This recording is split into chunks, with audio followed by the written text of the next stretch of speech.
अस्सलाम वालेकुम ख़वातीन और हज़रात, शुरू करते हैं आज का हस्ब हाल। मैं हूं जिसका मेज़बान जुनैद सलीम।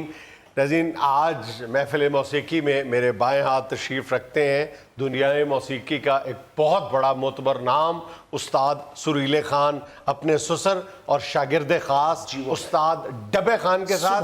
और मेरे सामने तशरीफ़ रखते हैं उस्ताद सुरीले खान के जिगर गोशा इंतहाई लाडले भतीजे पूंड खान और उनके दस्ते रास्त रॉक स्टार।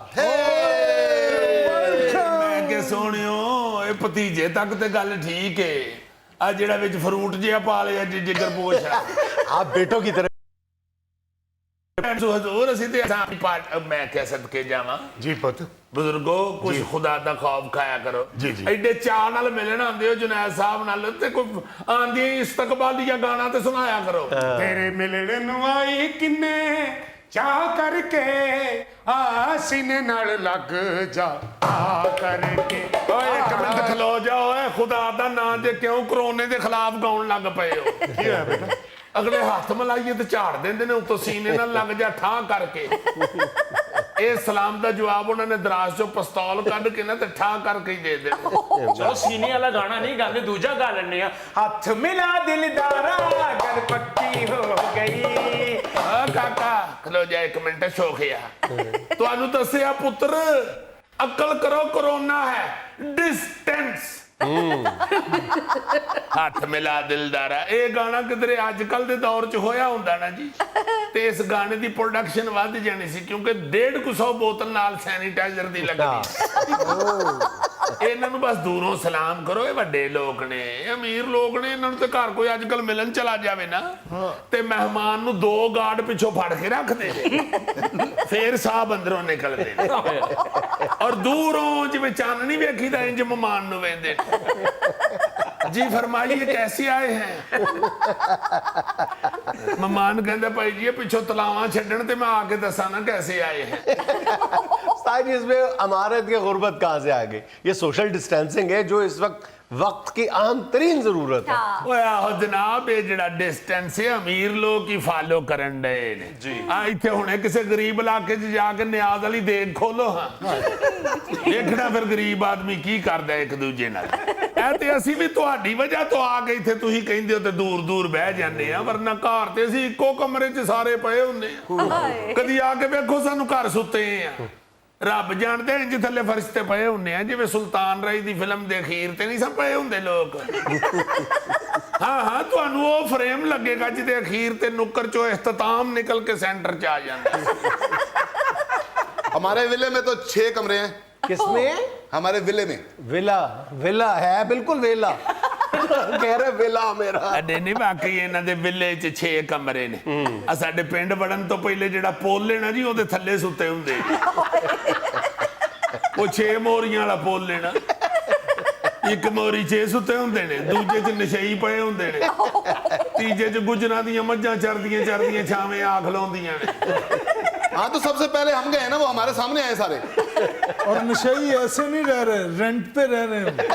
ਇੱਕ ਵਾਰੀ ਇਹਨਾਂ ਦੇ ਵਿਲੇ 'ਚ ਚਿੰਚੀ ਰਕਸ਼ਾ ਵੀ ਡਿੱਗਿਆ ਸੀ और बजाय रिक्शे में से जख्मियों को निकालने के इन्होंने कहना शुरू कर दिया, डिग्गी चीज खुदा दी न तेले दी न पाओ। जुनैद साहब, आपको क्या बताएं कि इन लोगों की वजह से पिछले 15-20 दिन हमारे साथ क्या बीती। क्या हो गया? ਉਹ ਜੁਨੈਦ ਜੀ ਆ ਜਿਹੜਾ ਮੋਟਾ ਜੇ ਰੌਕ, ਇਸ ਨਾਮ ਮੁਰਾਦ ਨੂੰ ਚੜ ਗਿਆ ਬੁਖਾਰ। ਹਾਂਜੀ, ਮੈਂ ਆਖਾਂ ਜਾਓ ਟੈਸਟ ਕਰਵਾ ਲਓ ਜਾ ਕੇ, ਤੇ ਐਸੇ ਨਾਮ ਮੁਰਾਦ ਅਨਪੜ੍ਹ ਲੋਕ ਕਹਿੰਦੇ ਨੇ ਜੀ ਟੈਸਟ ਨਹੀਂ ਕਰਾਉਣਾ। क्यों? ਉਹ ਐਵੇਂ ਉੱਥੇ ਹੀ ਡੱਕ ਲੈਣਗੇ। ਉਹ ਮੈਂ ਕਿਹਾ ਭੈੜਿਓ ਟੈਸਟ ਕਰਾਓ, ਇਸ ਲਈ ਸਾਰੀ ਦੁਨੀਆ ਕਹਿਣ ਡਈ ਏ ਕਿ ਫੌਰੀ ਤੌਰ ਤੇ ਰਾਬਤਾ ਕਰੇ ਹਸਪਤਾਲ। जी हाँ। ਨਹੀਂ ਮੰਨੇ, ਕਹਿੰਦੇ ਨੇ ਜੀ ਅਸੀਂ ਘਰ ਹੀ ਆਈਸੋਲੇਸ਼ਨ ਹੋ ਜਾਾਂਗੇ। ਲੈ ਜੀ ਹੋ ਗਿਆ ਆਈਸੋਲੇਸ਼ਨ। ਪਿੱਛੇ ਮੱਝਾਂ ਵਾਲਾ ਕਮਰਾ ਸੀ ਇੱਕ, ਮੱਝਾਂ ਫਿਰ 20 ਦਿਨ ਬਾਹਰ ਹੀ ਬੰਨੀਆਂ ਨੇ, ਉੱਥੇ ਇਹਨੂੰ ਆਈਸੋਲੇਟਨ ਕੀਤਾ। ਐਸਾ ਨਾਮ ਮੁਰਾਦ ਜੇ ਸਾਰੀ ਤੂੜੀ ਉਹਨਾਂ ਦੀ ਖਾ ਗਿਆ ਮੱਝਾਂ। ਉੱਥੇ ਪਿੰਡ ਦੇ ਲੋਕੀ ਵੀ ਇਹਨੂੰ ਮਿਲਣ ਮੁਲਣ ਆਉਣ ਲੱਗ ਪਏ। ਮੈਂ ਕਿਹਾ ਭੜਿਆ ਮਾਸਕ ਤੇ ਪਾ ਲਿਆ। ਕਹਿੰਦਾ ਜੀ ਮੈਨੂੰ ਪੂਰਾ ਨਹੀਂ ਆਉਂਦਾ। ਮੈਂ ਫਿਰ ਇਹਦੇ ਨੱਕ 'ਚ ਕਿੱਲੇ ਠੋਕ ਕੇ ਨਾ ਤੇ ਮੂੰਹ 'ਚ ਸਰਾਣਾ ਦੇ ਛੱਡਿਆ। एक बेटा वायरस को बाहर नहीं आना चाहिए। 3 टाइम फिर इनू गर्म चौलों की पिछ दे गरारे कराए, सैनीटाइजर दियां 3 बोतलां लैके आया तो एक बारी मल लिया। एक बजुर्ग ने कहा भाई जी बहुता खर्चा है, इनू सऊदी अरब लै जाओ, उत्थे चोरी कराओ, ये हाथ। वाकई आपने भैंसों के बाड़े में आइसोलेशन गुजारी? ओ नो जुनेद साहब, एसी वाला कमरा था। हाँ जी हाँ जी, एक साडा एसी खराब हो गया सी, उत्थे रखे हैं। चलता था, ठंडी हवाएं देता था, मेरे फैन आते थे, इतना मेरे लिए फ्रूट लेके आते थे, आलू बुखारा, खुरमानी। जेड़ा उथों लंघे खुरली च कुछ ना कुछ पा गया।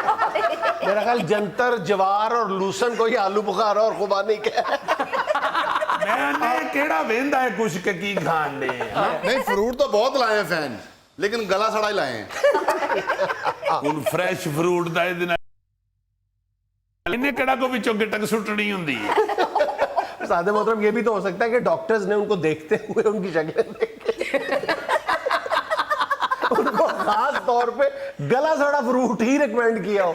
अने शक्ल दे मुताबिक ते गला सड़ा बनदा सी। ऐसे तो वो भी नहीं बनता, आप जानते का। गले सड़े फ्रूट से विटामिन कम तो नहीं हो जाते? नहीं जी नहीं, बल्कि विटामिन की बजाय 2 मन हो जाती है। अच्छा उस्ताद पूर्ण खान साहब, आप भी कोरोना से उतना ही डरते हैं जितना हम लोग डरते हैं? तो यार ऑफ कोर्स मैं भी एक तरह का इंसान हूँ। अच्छा, मैंने तो सुना था जो कोरोना एसोसिएशन ऑफ यूरोपीय यूनियन है उसने आपकी तस्वीर दिखा के फैसला किया है कि इसके करीब ना जाना।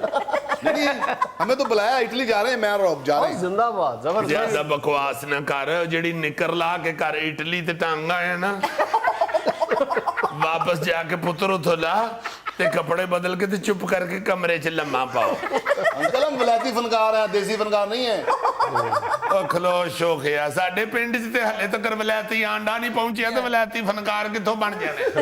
आप माने या ना माने, हैं तो ये लोग विलायती फनकार ही। Thanks my brother.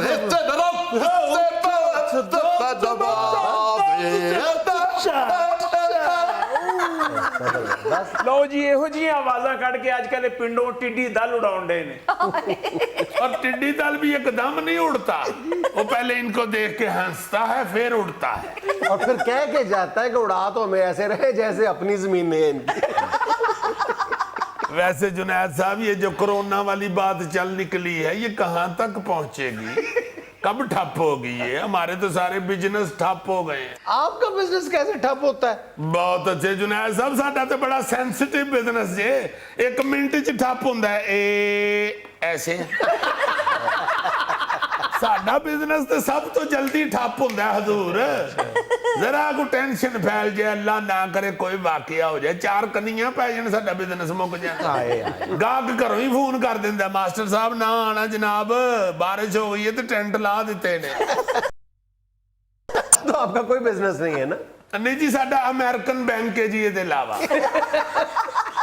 जानते हो हजूर क्यों एवें चेते च गल पाई जान दे?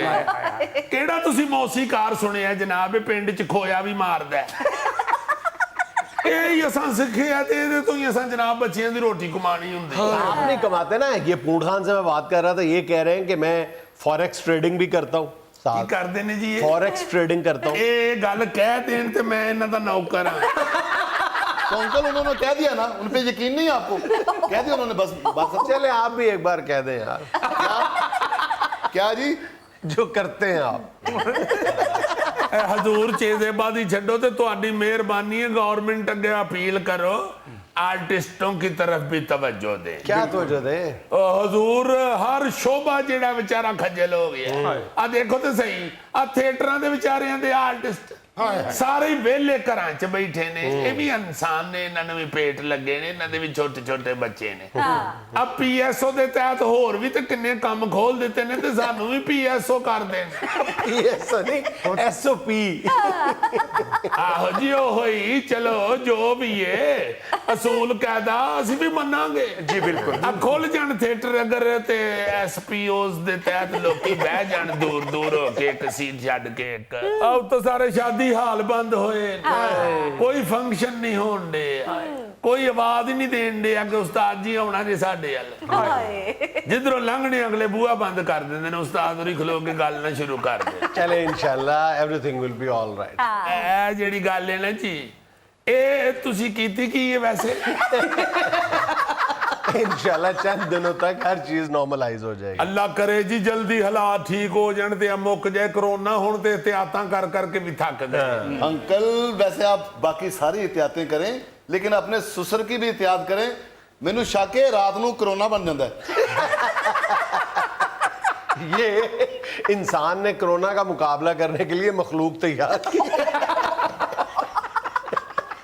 नाज़रीन यहाँ में लेना एक छोटा सा वक्फा, हमारे साथ रहिएगा। एक बात पे हमें पूरी कौम को बहसियत कौम एक यकसुई के साथ सोचना चाहिए कि हमें अपनी कुव्वत मदाफ़ियत बढ़ानी चाहिए।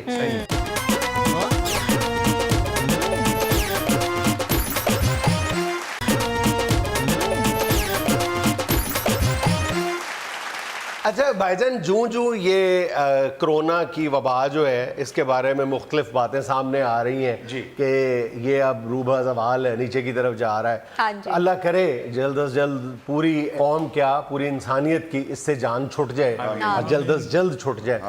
लेकिन हमें बाज़ हक़ाइक़ का बड़ी बेरहमी के साथ उनको एड्रेस करना है, जिसमें से एक, अब आपने कुछ अर्से से देखा होगा कि जब पाकिस्तान में ये इसका जो असर था कम होना शुरू हुआ जी। तो लोगों ने अपने तय ये कहना शुरू कर दिया कि जी हम बड़ी ढीठ कौम है, हम बड़ी सख्त जान कौम है, हमारे अंदर पहले से ही कुव्वत मदाफ़ियत मौजूद थी, इसलिए हमने कोरोना को शिकस्त दे दी। अच्छा, अब ये कहने के लिए हमारे पास दलाइल मौजूद नहीं है। क्यों?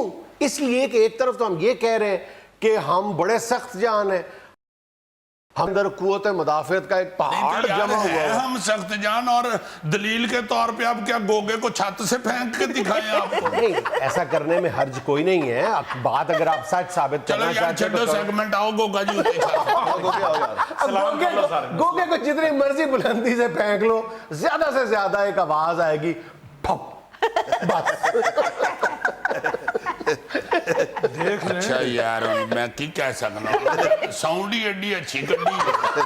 यार मेरी बात सुनो, मैं तुम्हें ये बताने लगा था कि एक तरफ हम इस गलत फहमी का शिकार है, इस खुशगुमानी का शिकार है कि हम बड़ी सख्त जान कौम है, हमारे अंदर कुव्वत मदाफ़ियत का एक पहाड़ है। दूसरी तरफ हम अपनी कौम के बारे में एक अरसे से ये कह रहे हैं कि हम मैल न्यूट्रिशन्ड है, हमारी डाइट जो है वो ठीक नहीं है, हमारा सारा जो जोर है वो ग़िज़ाइयत पर नहीं है, लज्जत पर है। हम चस्का देखते हैं, हम टेस्ट देखते हैं, हम ग़िज़ाइयत नहीं देखते, अंग्रेज ग़िज़ाइयत देखता है। अब दूसरी तरफ काउंटर दलील भी मौजूद है कि अंग्रेज शायद जो है वो जंक फूड ज्यादा खाता था। वहां पे जो जंक फूड के असरात रखने वाली बीमारियां हैं वो ज्यादा फैल रही हैं, मोटापा, शुगर वहां पे ज्यादा फैल रहे हैं। फिर हमारे बारे में मतलब अभी तक एक केओस की कैफियत है, एक इबहाम है जो इस हवाले से कोई बात यकीन के साथ नहीं कही जा सकती कि अगर हमें मतलब अल्लाह ताला ने इस आजमाइश में कम डाला है या जल्दी हमारी जान छुड़वा दी है तो उसकी वजूहात क्या क्या हो सकती हैं। लेकिन एक बात पे हमें पूरी कौम को बहसियत कौम एक यकसुई के साथ सोचना चाहिए कि हमें अपनी कुव्वत मदाफ़ियत बढ़ानी चाहिए। हमें अब अपनी खुराक में जब नाश्ता हो, दोपहर का खाना हो या रात का खाना हो या तीनों चीजें एक ही वक्त में इकट्ठी हो,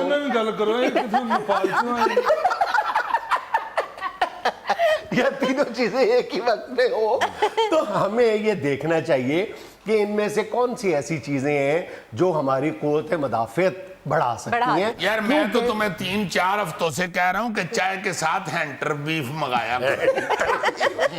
यही फरमाइश भाभी से की, भाभी ने कहा बीफ मैं खा लूंगी, हैंटर है। चलो फिर ना बताओ कुव्वत मदाफ़ियत सानू क्या? और तुम्हारी कुव्वत मदाफ़ियत घर में हम जानते हैं वो कमाल की है। यार ज्यादा टाइम तो मैं इधर गुजार देता हूँ सारा दिन, इधर भी तो कोई बंदोबस्त करो मेरा। इन दो बातों का हमें बहुत सीरियसली ख्याल करना चाहिए कि हमें अपनी खुराक में, मैं दोबारा वही बात कह रहा हूँ कि लज्जत जरूर रखें। मैं ये नहीं कह रहा कि लज्जत को बिल्कुल आप सेक्रीफाइस कर दें, छोड़ दें, हाँ लेकिन जी। ग़िज़ाइयत को भी देखें। वो देखिए बिल्कुल ठीक बात है, पकौड़ियां च नारदाना पाओ मगर खुदा दा वास्ता जे बेसन ठीक बनाओ।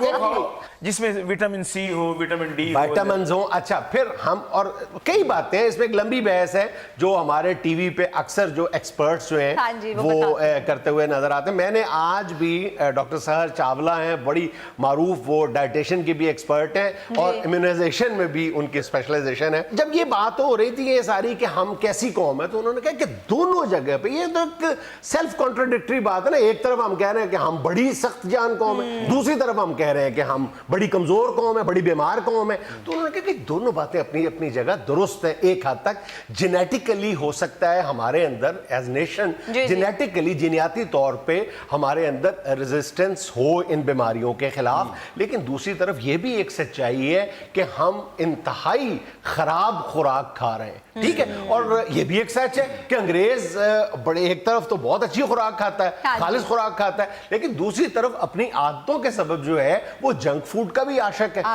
अंग्रेज जो है, देखें ना, अमेरिका की यूथ जो है वो आलू बनी हुई है, क्यों? जंक फूड की आशिक। अब हमारे यहाँ भी वो कल्चर आता जा रहा है। हमें ये नहीं देखना कि यूरोप क्या खा रहा है, अमेरिका क्या खा रहा है, हमें अपनी खुराक को बेहतर बनाना है, अपनी आदतों को बेहतर बनाना है। उसके लिए दो तीन चीजें जरूरी हैं कि एक तो आप सब्जी और फल खाएं। और यार सब्जी और फल भी तो खाना एक आदत है ना। हाँ जी। हमारे गुजराले में गोशत की आदत है, गोशत। तो कभी कीमे वाली चाय पीती है? जाओ गुजराले जाके पी गया कीमे वाली चाय। हर चीज में गोशत। कई बंदे कमेटी पाते ने तो पूछते ने भाई जी ते च कीमा भी पाना जी। अच्छा, फिर जवाब ये देते हैं आजकल वो कि जी इसमें जिंक बहुत होता है, गोश्त इसलिए खाते हैं। हाँ, तू जिंक की वजह नहीं खा रहे हैं ना। तुम्हें क्या पता, तुम 3 किलो आगे चांपे रख के खा रहे हो, तुम्हें क्या पता उसमें कितना जिंक है। और अगर तुम्हें इतना ही वैसे जिंक का शौक है तो तुम चने भी खा लो, चने में भी जिंक है। इसी तरह वो नहीं खाने हैं, वो नहीं खाने भाई जी। ये बकरे नु गुआओ तो फिर बकरा मिन्नू मतलब आपको आयरन की कमी की जब हम बात करते हैं तो हम हमेशा ये कहते हैं कि जनाब अली सेब का, अगर आप सेब नहीं खा सकते तो जो सस्ते फल हैं आप वो खा सकते हैं, आप आलू खा सकते हैं। इसी तरह और दीगर चीजों में विटामिन के लिए, अगर आपको एक चीज में विटामिन, कोई मखसूस विटामिन सिर्फ एक चीज में आपको नहीं मिलता, आपको उसका सस्ता मतबादल मौजूद है जिसमें वही विटामिन बकसरत पाया जाता है। आप फिर हमें पकाने का, सब्जी पका के हम सब्जी की दूसरे लफ्जों में मत मार के फिर निकालते हैं। मतलब 180 फ़ारेनहाइट पे हम सब्जी पकाते हैं और 45 मिनट तक पकाते हैं, जिसको असूली तौर पे 5 से 7 मिनट से ज्यादा नहीं पकाना चाहिए। सारे मिनरल्स का, सारे विटामिन्स का हम बेड़ा गर्क करके फिर सब्जी बाहर निकाल के खाते हैं। फिर चीज की माती बची गई तो क्या फायदा? और बेशक गोगा हो, इसे थाने ले जाए, अगर उसको आधा घंटा छतरौल होगी वहां पे और उसके बाद उसे कहेंगे कि यार उठ तो रोटी खा ले, तो उसने क्या खानी है? भावें गोगा है। फिर हम ये जुल्म करते हैं सब्जी पकाते हुए, खास तौर पे मैं अपनी बहनों से दरखास्त कर रहा हूँ कि हम छीलते इतनी बेदर्दी से हैं कि आधी सब्जी वैसी उतर जाती सिर्फ जो अगर कोई सलीके से छीलता है या एहतियात से छीलता है तो वो मेरा ख्याल मेरे हमारे शेख भाई होंगे। वो क्या कहते हैं, कहना थी ते सुना कह रहा कि मैं अपनी बहनों से कहना चाहता हूँ।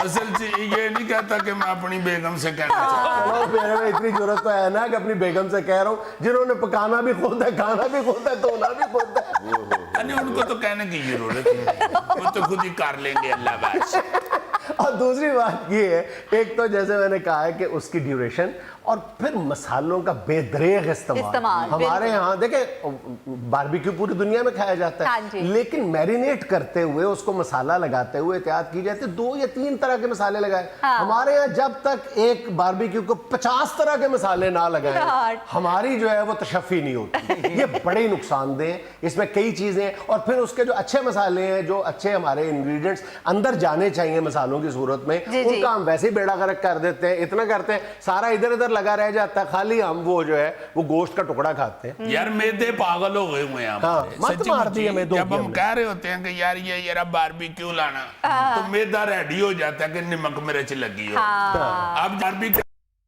हैं उसको नमक मिर्च मसाला कालियां मिर्चा अदरक अपना लसन फिर लींबू जाफल जवतरी चकोतरा फिर तुम्मा पता नहीं क्या क्या बल्कि दाव भी लगा होता है उसे दाऊद के उसी वक्त गोश्त वाले से लगवा के लाता है जब उसे उधार लेके आता है 2 साल के लिए।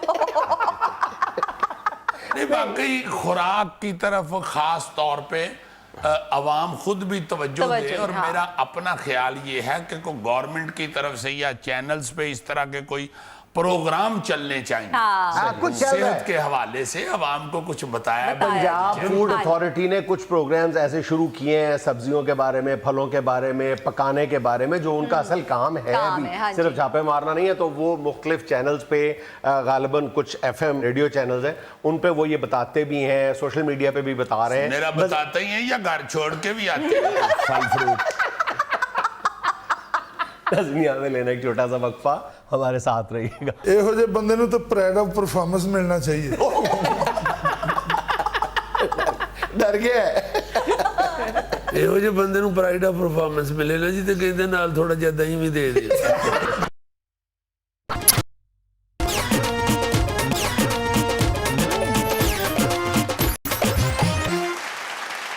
नाज़रीन आज हमारी महफिल में हमारे साथ मौजूद है एक रिटायर्ड सरकारी अफसर जिन्होंने अपनी पेशा वाराना जिंदगी इंतहाई ईमानदारी के साथ गुजारी।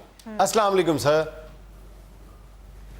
जी शफीक साहब कैसे हैं आप ठीक हैं? जी जी अल्हम्दुलिल्लाह। आप इतने उदास क्यों हैं परेशान क्यों हैं? नहीं जी कोई अल्लाह ताला का शुक्र है जी कोई ऐसी उदासी असल में अब तो मुझे साल हो गया रिटायर हुए जी।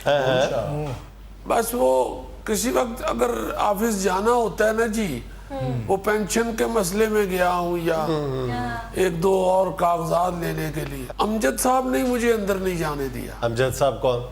वो उस दफ्तर के चपरासी हैं जी जहाँ से मैं रिटायर हुआ हूँ। तो फिर उन्होंने अपने जो मौजूदा ऑफिसर हैं वहाँ पे उनसे पूछा फिर उन्होंने मुझे अंदर बुला लिया उनकी बड़ी मेहरबानी। मगर वापसी पे भी वो अमजद साहब मुझे मजाक करते रहे कहते वो शुक्र है गए हो तुसी गए हो ते साड़ी मौज लगी है जी। तो वो ऐसा नहीं होता कि कोई दुख हो इस बात का बस जरा थोड़ा सा ये होता है कि यार कोई एहसान तो किसी पे करता नहीं है जुनैद साहब जी बिल्कुल। ईमानदारी तो इंसान अपनी आखिरत संवारने के लिए करता है। बिल्कुल सही है लेकिन माशरे को अप्रिशिएट तो करना चाहिए और आप लोगों का जो मेरा ख्याल वाहिद तकाजा है माशरे से या अपनी सरकार से वो यही है आपको इज्जत दी जाए। जुनैद साहब ये भी कोई तकाजा नहीं है कि अप्रिशिएट किया जाए। इज्जत तो हर शख्स की होनी चाहिए। माशरा आपके इस रवैये पे इस ईमानदारी पे आपका ममनून है आपका एहसानमंद है। नहीं मैं तो ऐसी भी बात नहीं सोचता जुनैद साहब मैंने कोई किसी पे एहसान नहीं किया मैंने अपनी ड्यूटी दी है। आप इस तरह की बातें कर रहे हैं आपको नहीं करनी चाहिए। क्यों जी माशरे का फर्ज है यार है बंदा है कि आइसक्रीम खाने वाला बकरा है। आपको अमजद ने बिल्कुल सही रोका था दफ्तर दाखिल होने से। वैसे बड़ी खुशी आप जैसे लोग हो ना तो माशरा बिल्कुल ठीक हो जाए। यार वो मुझे झुकते कर रहे हैं आप उनकी तारीफ कर रहे हैं। जी ਤੁਸੀਂ ਵੀ ਤੇ ਲੋਕਾਂ ਵੱਲ ਧਿਆਨ ਪਾ ਕੇ ਜੁਗਤਾਂ ਲਵਾਉਂਦੇ ਹੋ ਨਾ ਕਦੀ ਕਦੀ ਹੱਥਾਂ ਦਿੰਦੀਆਂ ਦੰਦਾਂ ਨਾਲ ਖੋਲਣੇ ਪੈਂਦੇ। नहीं मैंने जुगत नहीं की मैंने तो इनको हंसाया है। चलो फिर हम भी थोड़ा सा हंस लेते हैं। जी गौरी साहब बताइए जरा। जी हुक्म नहीं जी मैं पूछना कि ਤੁਹਾਡੀ ਧੀਮੀ ਆਵਾਜ਼ ਇਮਾਨਦਾਰੀ ਨਾਲ ਹੋਈ ਜਾਂ ਪਹਿਲਾਂ ਦੀ ਇਹੋ ਜੀ ਸੀ? देखिए आवाज पतली हो या मोटी हो हक की होनी चाहिए। बॉडी बिल्डिंग क्लब चाहते बंदे दी मिल्क शेक दी दुकान होंदी ते थोड़ा थोड़ा पी के ना अपना गला बहा लैंदा। ये ਤੁਹਾਡਾ ही है जी ये शेर दी पूछल खिंचण वाला बांदर। तो जी आप भी जुगत लगा के इज्जत अफजाई करवा ले अपनी। तौबा ਇਹੋ ਜਿਹੇ ਬੰਦੇ ਨੂੰ ਤਾਂ प्राइड ऑफ परफॉर्मेंस मिलना चाहिए। डर गया है। ਇਹੋ ਜਿਹੇ ਬੰਦੇ ਨੂੰ ਪ੍ਰਾਈਡ ਆਫ ਪਰਫਾਰਮੈਂਸ ਮਿਲੇ ਨਾ ਜੀ ਤੇ ਕਹਿੰਦੇ ਨਾਲ ਥੋੜਾ ਜਿਹਾ ਦਹੀਂ ਵੀ ਦੇ ਦਿਓ। ਇਹੋ ਜਿਹੇ ਬੰਦੇ ਸਾਰੀ ਰੋਟੀ ਖਾ ਕੇ ਕਹਿੰਦੇ ਹੁੰਦੇ ਨੇ ਚਟਨੀ ਤੇ ਖੋਲੀ ਨਹੀਂ ਸੀ। ਇਹੋ ਜਿਹਾ ਬੰਦਾ ਨਹਾ ਕੇ ਬਾਹਰ ਨਿਕਲੇ ਤੇ ਉਹਨੂੰ ਯਾਦ ਆਂਦਾ ਓਏ ਮੂੰਹ ਤੇ ਧੋਤਾ ਹੀ ਨਹੀਂ। ਇੰਜ ਦੇ ਬੰਦੇ ਕਿਸੇ ਦੇ ਘਰ ਮਹਿਮਾਨ ਜਾਣ ਤੇ ਜਾ ਕੇ ਕਹਿੰਦੇ ਨੇ ਓਏ ਜ਼ੇਵਰ ਵਾਲਾ ਟਰੰਕ ਤੇ ਅਸੀਂ ਬੱਸ 'ਚ ਹੀ ਭੁੱਲ ਆਏ। ਇਹੋ ਜਿਹਾ ਮਰੀਜ਼ ਹੋਟਲ 'ਚ ਰੋਟੀ ਮੰਗਾ ਕੇ ਕਹਿੰਦਾ ਓਏ ਭੀੜ ਤੇ ਮੈਂ ਘਰ ਹੀ ਭੁੱਲ ਆਇਆ। अच्छा शफीक साहब ये फरमाइए कि रिटायरमेंट के बाद आपको कोई ऐसा लम्हा जब आपको अपनी ईमानदारी पे पछतावा हुआ हो? नहीं जुनैद साहब, जब आप अल्लाह ताला का बताया हुआ रास्ता चुनते हैं जी जी तो उसमें तकलीफें अगर आए भी तो वो महसूस नहीं होती और ना ही उन पे दुख ही होना चाहिए। मैं अल्लाह के फजल से बड़ा मुतमईन हूँ रिटायरमेंट के बाद। मैं कहा ज्यादा थके हो तो 2 मिनट अख ला लो। इतनी थकावट मुझे कोई नहीं हुई जी, मैंने इसीलिए आपकी तरफ देखा ही नहीं है। मुझे आते ही पता चल गया था कि आपको गौर से देखने से बंदा थक जाता है। तो अच्छा एक बात बताएं शफीक साहब, आप अपने तजर्बे की रोशनी में, आमतौर पे कहा जाता है जो बहुत ज्यादा ईमानदार अफसर होता है वो रिटायरमेंट के बाद चिड़चिड़ेपन का शिकार हो जाता है, ये क्या वजह? नहीं जी, चिड़चिड़ापन किस गल दा है? कोई रिटायर होए ने चिड़चिड़े होए? मैं तो नहीं जी चिड़चिड़ा। अच्छा फिर तुसी नहीं चिड़चिड़े होने, उंज ही ਤੁਹਾਡੇ ਮੂੰਹ ਤੇ ਕੋਈ ਚਿੜਚਿੜ ਚਲਾ ਦੇ। ना कर यार, बड़े अच्छे बंदे ने। ਇਹੋ ਜਿਹਾ ਬੰਦਾ ਤੇ ਫਿੱਕ ਪੂਜਾ ਵੀ ਸਾਰਾ ਖਾ ਲੈਂਦਾ। ਐਸੇ ਬੰਦੇ ਦੇ ਬੱਚੇ ਦਾ ਗੁਬਾਰਾ ਉੱਡ ਜੇ ਨਾ ਤੇ ਉਹਨੂੰ ਗਾਲਾਂ ਕੱਢਣ ਲੱਗ ਪੈਂਦਾ ਕਿ ਉਡਾਓ ਉਡਾਓ ਮੇਰੀ ਹਲਾਲ ਦੀ ਕਮਾਈ। ਇਹੋ ਜਿਹਾ ਬੰਦਾ ਡਾਕਟਰ ਦੀ ਫੀਸ ਤੋਂ ਬਚਣ ਵਾਸਤੇ ਕਹਿ ਰਿਹਾ ਹੁੰਦਾ ਮੈਨੂੰ ਆਰਾਮ ਦਮ ਨਾਲ ਹੀ ਆਉਣਾ ਹੈ। जुनैद साहब जे ਤੁਹਾਡੇ ਕੋਲ ਇਹੋ ਜਿਹੇ ਬੰਦੇ ਹੀ ਨੇ ਤੇ ਫਿਰ ਮੈਂ ਚੱਲਣਾ। दुनिया में लेना एक छोटा सा वक्फा, हमारे साथ रहिए। जिस सियानफत से इतनी सी उम्र में इसने खराक खींची है ना, ये लाइमन गोगे दा पोतरा है।